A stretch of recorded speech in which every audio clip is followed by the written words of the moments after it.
यवतमाळ नगर परिषद हद्दीतील जुना प्रभाग 21 मधील सूरजनगर येथे मोहन प्लाझा ते संजय उगवकर यांच्या घरापर्यंतच्या काँक्रीट नालीच्या बांधकामाचा प्रस्ताव गेल्या वर्षी सामाजिक कार्यकर्ते आणि शिवसेना शहर संघटक संतोष चव्हाण यांनी सर्व स्थानिक रहिवाशांच्या सह्यांसह नगर परिषदेकडे सादर केला होता।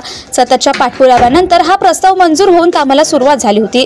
काम सुरू झाल्यानंतर त्या भागातील पाण्याचा उताराचा प्रश्न उपस्थित झाला। त्यानंतर नगर अभियंता आणि इंजिनियर यांच्या उपस्थितीत हा प्रश्न सोडवून काम पुन्हा सुरू करण्यात आलं।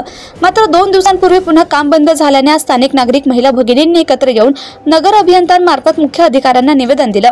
मुख्य अधिकाऱ्यांनी निवेदनावर सकारात्मक प्रतिसाद देत नालीचे थांबवलेले बांधकाम पुन्हा सुरू करण्याचे आश्वासन दिले। यावेळी संतोष चव्हाण, विभाग प्रमुख राजू बुल्ले, शाखा प्रमुख दीपक ढोणे, अनिल काळे तसेच परिसरातील महिला भगिनी आणि मोठ्या संख्येने नागरिक उपस्थित होते।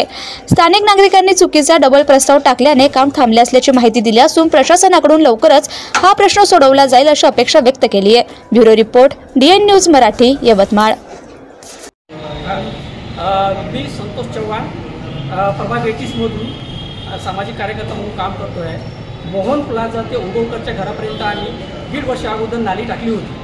ही नाली मंजूर करून त्याचं काम सुरू करण्यात आलं होतं, पण कुठल्या तरी थोडंसं उताराच्या निमित्तानं अडथळा आला होता। ते सुद्धा सॉल्व्ह केलं साहेबांनी। तिथे येऊन नगर अभियंता आणि जे साहेब आले आणि ते सॉल्व्ह केल्यानंतर सुद्धा काही कारणास्तव ते नालीला अजून बंद करण्यात आलं। त्याच्यासाठी आम्ही आज निवेदन द्यासाठी आलो आणि आजच्या पेपरला बघितलं तर एक आकाश मीडिया म्हणून आहे, त्यांनी हे नालीचं लोकेशन टाकलं आहे आडवा तिरवा, आणि आम्ही सीधं मोहन प्लाझा ते उगवकरपर्यंत हे नाली आम्ही 1.5 वर्ष अगोदर टाकली होती। सगळ्याच्या सह्या घेऊन आणि त्या नालीचं काम मंजूर होऊन चालू करण्यात आलं होतं। ते पण त्याच्यामध्ये कुठलं तरी हे नाली आम्ही मंजूर केली, ते केली, ह्या पद्धतीचं वाद निर्माण करून पेपरबाजी करून ते काम थांबवण्यात आलेलं आहे। म्हणून आज आम्ही निवेदन दिलं नगर अभियंता साहेबाला। शिवसाहेब इथं हजर नसल्यामुळं नगर अभियंता साहेबांना निवेदन दिलं आहे की बाबा हे थांबलेलं काम सुरू करण्यात यावं, कारण लोकांच्या आरोग्याला तिथं धोका आहे, आजूबाजूला खूप घाण आहे। ह्या घाणीसाठीच आम्ही 1.5 वर्षापासून सतत त्याला पाठपुरावा करून हा प्रयत्न केला आहे। ते मंजूर झाली आणि काम सुरू झालं तर त्याच्यामध्ये अडथळा निर्माण करत होते।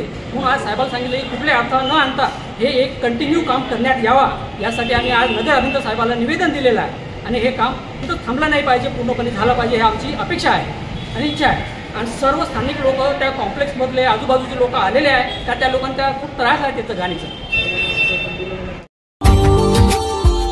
Subscribe now and press the bell icon. Never miss an update.